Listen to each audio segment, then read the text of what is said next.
Au pied des ceps de vigne, des pissenlits, des herbes, du mouron, mais cette parcelle n'est pas abandonnée. Toute cette végétation est le signe que nous sommes sur une culture biologique. Produire bio coûte pas plus cher que de produire autrement. Bon, c'est vrai qu'on passe un petit peu plus de temps à surveiller, il faut être assez prudent puisqu'on ne traite pas systématiquement contre tout. On fait des traitements en cas de nécessité, en cas suivant les risques. Il faut d'abord être attaché d'une manière morale, il faut surtout y croire. Il faut penser qu'on a choisi la bonne méthode de culture. Précurseur, ce vignoble de Crésancy en Sancerre applique les méthodes de l'agriculture biologique depuis 1964. Depuis, la mode des produits bio est arrivée, mais la viticulture est bien peu concernée.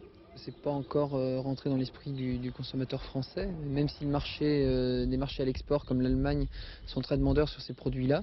Il n'y a pas une demande très très forte encore au niveau français, donc pas de réflexion à grande échelle au niveau des différents vignobles. Le respect de l'environnement ne passe pas uniquement par l'application stricte des cahiers de charges européens de l'agriculture biologique. Depuis le début de l'année, ce technicien viticole apporte un conseil agronomique indépendant des distributeurs de produits phytosanitaires. Le mouron, c'est signe, bon, il n'est pas en quantité très importante, mais c'est signe d'excès d'azote. Oui. Alors qu'on n'en apporte pas, donc disons que ça passe bien. En fin de compte, le mouron là, agit en régulateur d'azote. Voilà, c'est ça. Et en fin de compte, fait en sorte que l'excès d'azote ne va pas sur la vigne. Voilà, et donc ça, les rendements sont maîtrisés.